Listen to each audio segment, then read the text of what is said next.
ahead and please tell me your name and in what capacity you served during World War II. My name is Laverne Mazurik, and I was in the Fort Cavalry, sergeant technician. And were you drafted or did you enlist? No, I enlisted in 1941. Well, at that time, they said if you enlist yourself a whole year, you can get out in a year. And of course, I enlisted in January or March, and went along. And of course, the Japs hit Pearl Harbor, so I didn't get to come home. So I was in for the duration. I think you're the first veteran I've interviewed who was in this Volunteered for the long. service? No, who served for the complete duration of the war. You enlisted yes. before the war, actually, before the U.S. entered the war.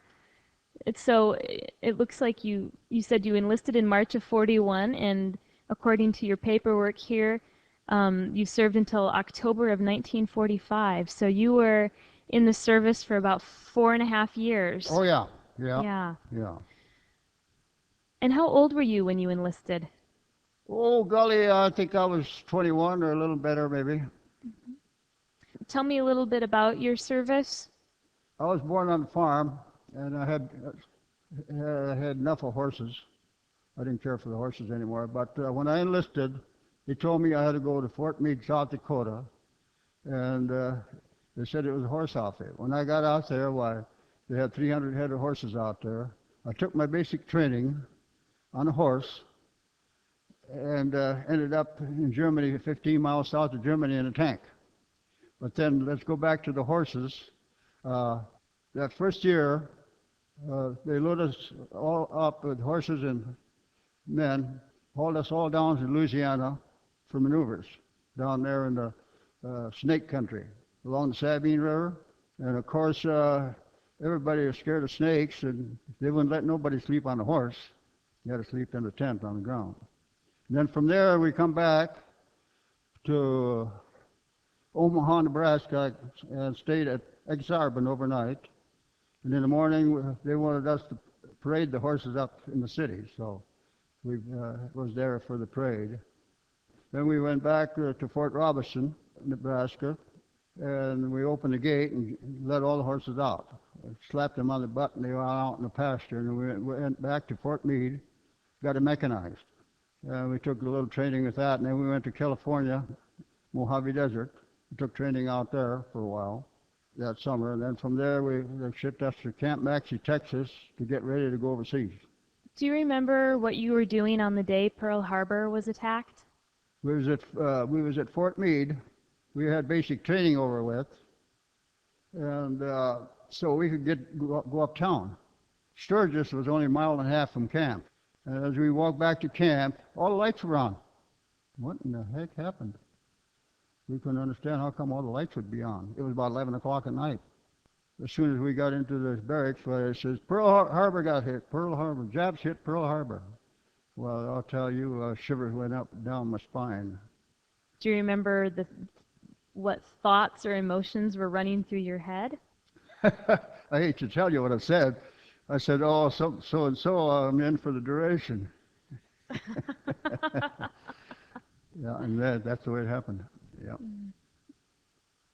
So tell me about going from horses to tanks. We just got mechanized. Everybody learned how to drive. We had tanks and jeeps and scout cars. We took training with that. Which did you prefer, the horses or the tanks? Jeep. None of the above, huh? The Jeep. The Jeep, tanks were fine. Yeah. We had the tanks out in California, out in the desert. And it was so hot out there, it never got under 100. We had to sleep on the ground. We had 2 blankets. We slept on the ground, 1 blanket on the ground, 1 blanket on top, yeah. And one morning I kind of wiggled my finger, and something hit me right in my finger here. And so I jumped out, and there was a scorpion. It got me right in the finger. And where I got up, well, there was another one next to me. But when I took my blanket up, there was about 5 more underneath the blanket. See, when it got cool at night up there, where the scorpions and snakes, they'd go for anything that was warmer. The highway up there, they wouldn't let you walk on the highway because that was full of snakes. They'd come up there at night. Geez, between the snakes in Louisiana and the scorpions and the snakes in Oh yeah. California, you And had enough of those buggers, I bet. the scorpion made me sick. I had to go to the clinic. I don't know if they give me a shot or what they did. I, But that spot was there for near 2 years. really? Just a little red spot. It was right in there. And So, of course, every time you went to a different, moved to a different place and got off, well, you'd have to go around and look for snakes. You killed snakes. That's what it was in Louisiana. In Louisiana, we killed so many snakes in the spot. They start smelling so bad, we had to move out of there, move to a different spot. that's a lot of snakes. There was a lot of them. Some of them snakes were the big water moccasins. There was every kind of snake you could think of there. When were you sent overseas? After we got back from Camp Maxie, Texas, well, no, I don't know what year it was. We were told to go home on furlough, going overseas. And so then I get back to Camp Maxie, Texas. Why, like I got sick. So I went to the clinic and it was appendicitis. And so I got operated on for appendicitis. And the outfit was getting ready to go, and they came to the hospital and said everybody that's in the hospital don't get to go overseas. So I got the chaplain over there, and he let me go overseas. They carried my baggage and my rifle and everything. But from there we went to, started from New York. We went by train to Chicago. From Chicago we went back west and then north. Nobody could figure it out, but they were trying to fool the enemy instead of going straight to New York. Then went up into Canada, came to New York from the north. Then was in New York for about a week or two. Then we got on the boats and went across to England. It took about 14 days to get across the ocean. And we was on an English Liberty ship, and fed us with fish and chips every day.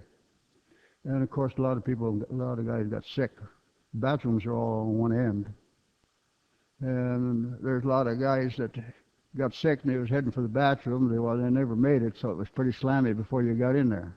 And also they threw off over the railing. I didn't get sick too bad. I worked in the kitchen. I got a headache a few times. After we got to England, it was at night.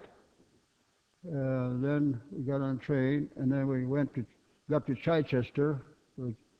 They loaded us up on trucks, and we went to the camp. And when we got to camp, well, there's some low, like sheep sheds here, and everybody's looking for a bathroom. Nobody could find a decent bathroom, but somebody says there's a shed over there full of pails. That's what you got to use. So everybody got to using them pails. And in the morning, here come a guy with horses, wagon, and he loaded all that stuff up. And that's what they use out there for their gardens, fertilizer. It was in the wintertime, by golly. You had to go in there and build a little fire, and then go in there and take a bath, let a little water down, about a gallon of water, so about all that was up there. Take a bath. Then from there, I got to go to London a few times. What was that like? Oh, I thought it was nice, people. Yeah. Well, as long as we're talking on the people, well, when we got to France, and the people were better there than English, and then when we got to Germany, they was the best of all after the war. Really? Oh, yes. This is, as you see on the street, well, you come to our place. We don't have much to eat. We have a lot to drink. We know you didn't want to fight this war. We didn't either. So the Germans were nice. But where was we? Oh, then from there we moved to Southampton. That was just across the channel. It was about 17 miles to France. There we took some training, waterproofed all our vehicles, got into landing crafts, and the landing crafts they had a big ramp on one end. The landing crafts, they'd go as far as they could go. You hit bottom, and then everybody went off. But we waterproofed our vehicles. from the bottom up about 4 feet, air and exhaust and motor and everything. We got off in about 4 feet of water under fire. Was this on D-Day that you're talking about? Yeah, well, a little after D-Day, yeah. A little after Yeah, D-Day. about a few days after. One of the first people that got over there was dismounted people.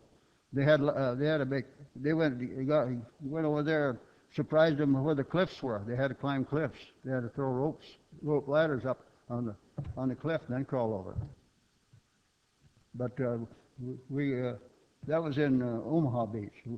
In Utah Beach, you could land vehicles. Is that where you landed? That's where we landed. Yeah, in Utah Beach. Yeah. D-Day +2 is when you landed. Oh, it wasn't a day plus 2. It was probably a day plus 4 or 5. Day something plus like 4 or 5. Okay. I don't remember. It was we were one of the first ones over there. And our first mission was St. Mary Glees. That's the French town. Was supposed to take it, I guess, or go to that up there. And so we started from there, and we was on the road. There was a lot of trees and all over, and we had a column on the road. We didn't go a mile and a half, and the column stopped up in front, and then we was getting shelled. Well, there was a Jeep in front of us. A good buddy of mine, George Smith from New York. He was a radio man, and he was in a Jeep. The radio was on it. And all at once we see it slumped over. Well, the shrapnel come in and hit him, killed him.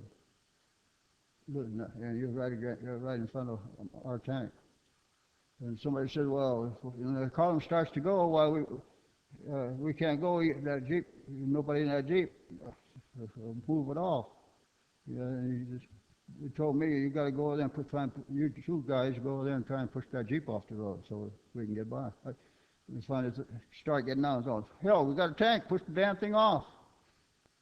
Put the tank, and we don't have to get out and take it on any more shrapnel. We're still getting shelled. I don't remember anything about St. Mary Glees. And about that time, the 82nd Airborne, or 101st Airborne, dropping soldiers over there. And they were there a few days, and they was very not effective.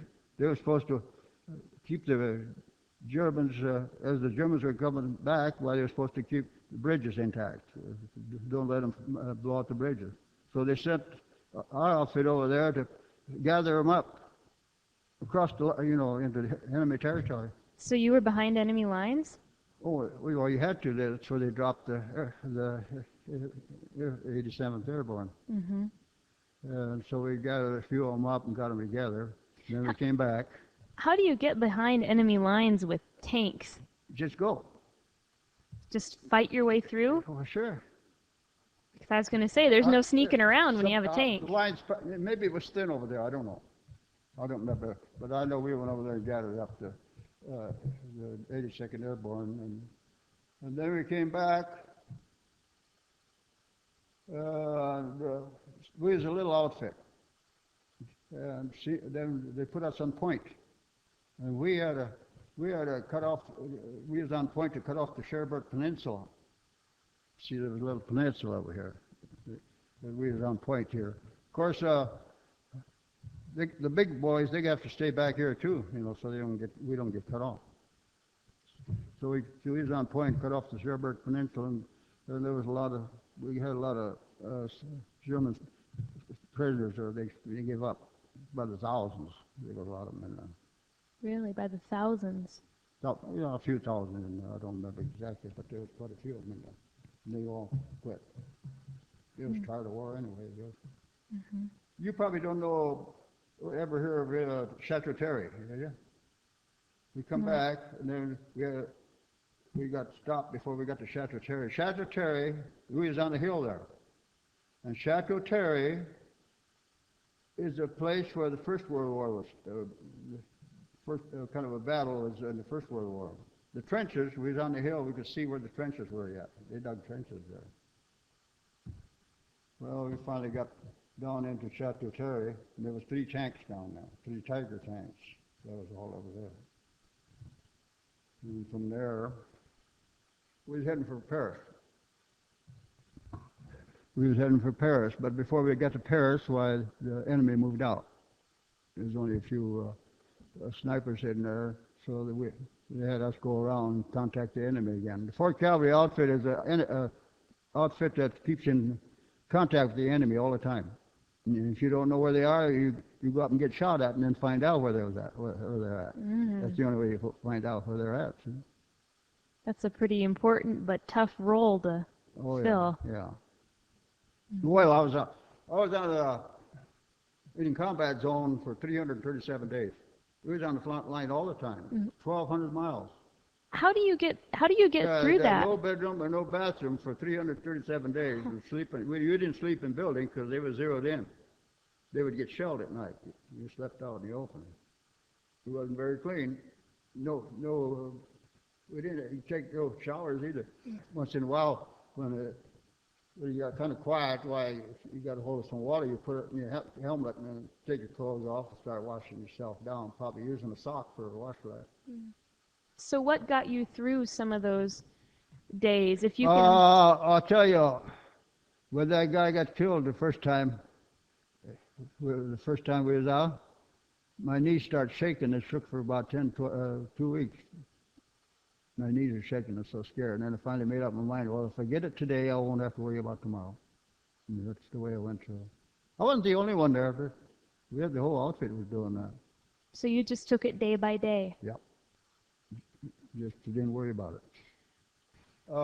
So we went around Paris and fought by the rural. I don't remember too much after that until we got to the Hurtgen Forest. That was first part of December, I know that.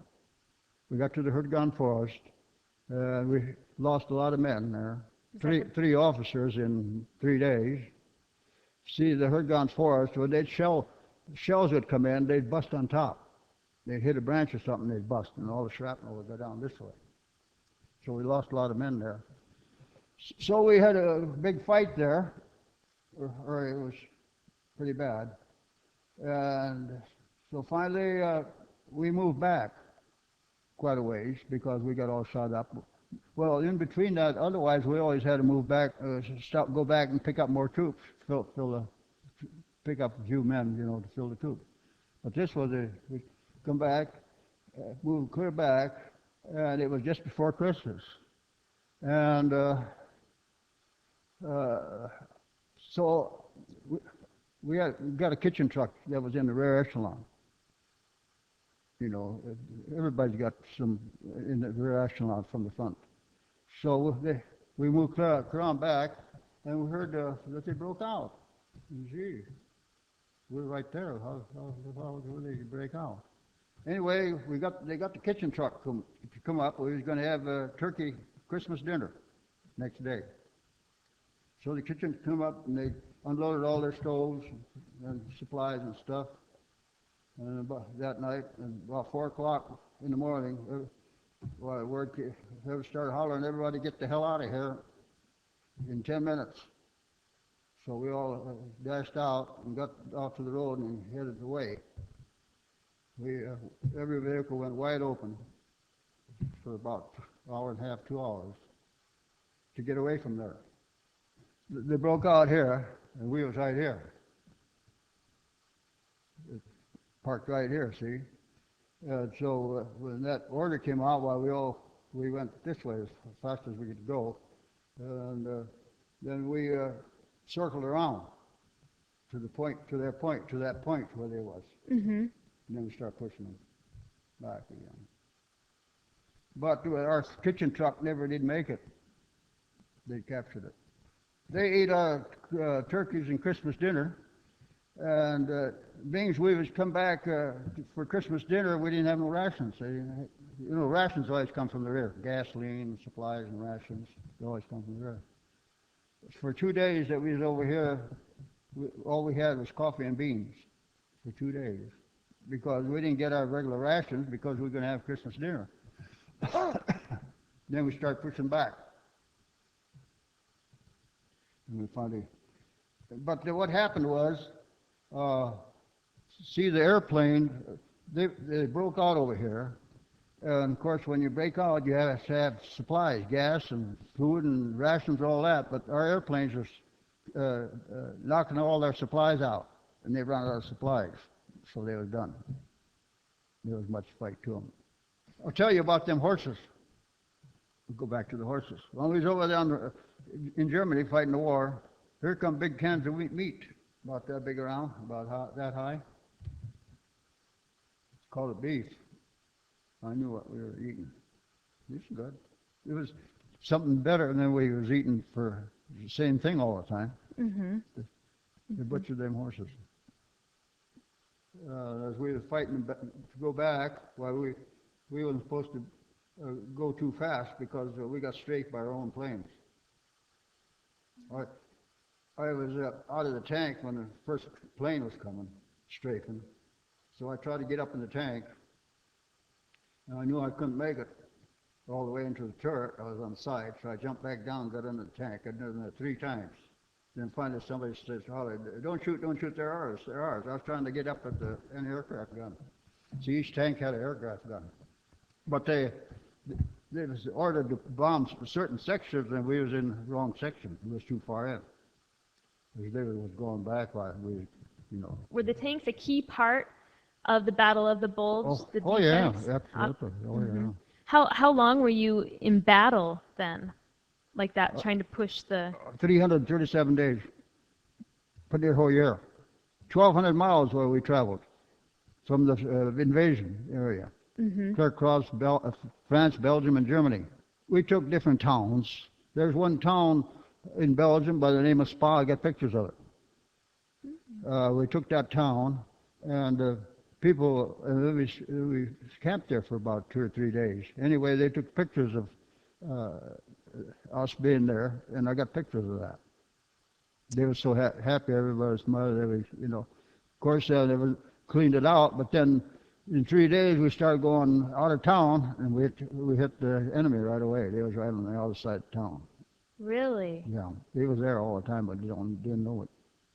Did they know that the Americans were there, or was it a matter of you were both ignorant of each other? You know, they always pulled back and made a line. So you encountered a line. In France, we couldn't get no place. It was just at a standstill, fighting every day, and don't gain nothing. So the bombers, we got word that the bombers are going to bomb the front line, that we're supposed to move back 3 miles. Everybody moved back 3 miles. They're going to bomb the front line and all the soldiers' line. But what happened was they got the same message for some reason or other. When we moved back 3 miles, they moved up 3 miles, and they bombed everything behind them. And as we done that, why the bombers were supposed to bomb the front line. They wanted to bomb the front line. So we moved back. They told us to move back 3 miles. And as we did, the Germans moved up 3 miles. Then they bombed everything behind them. Oh, so they didn't... Going to take off, we ran into all kinds of stuff. So it didn't work. Work. The tactic didn't work. They got the same message. They got the message about as fast. Bombers, there were so many bombers, they bombed everything in front of us. They lowered everything. You know, in Berlin, they about lowered everything there before we got there.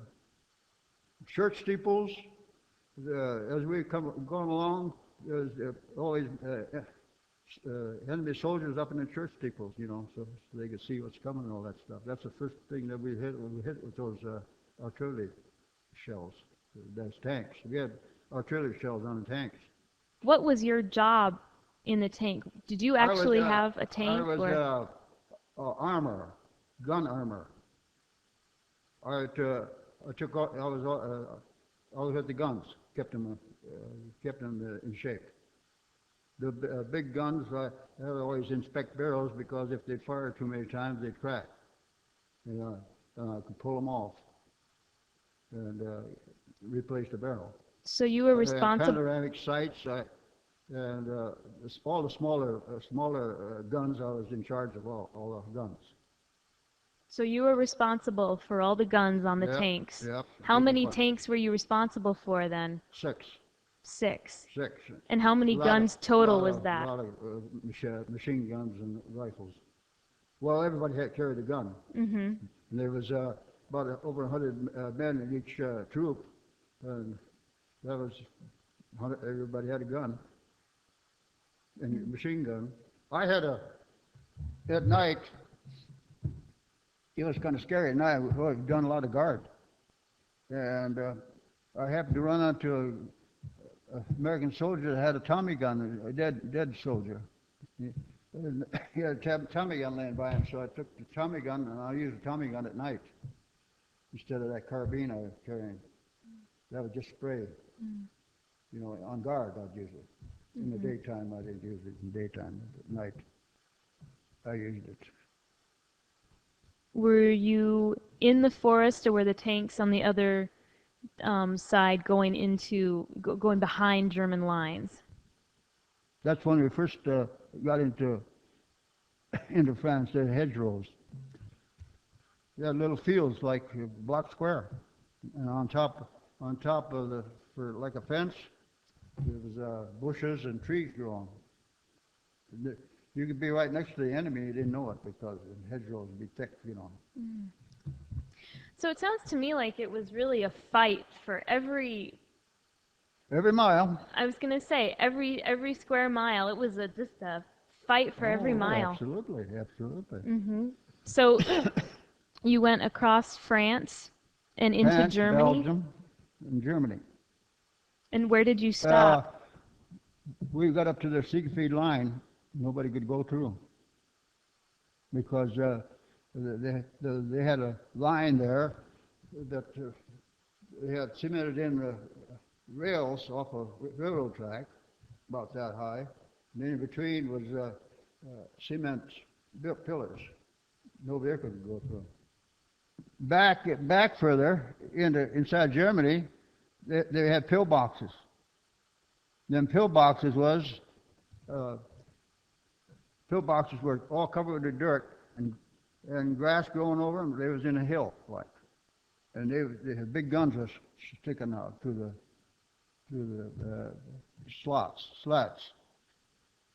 And you couldn't touch them no place. The planes over there, they couldn't bomb them out because there's too much ground on top of them, and then cemented in anyway.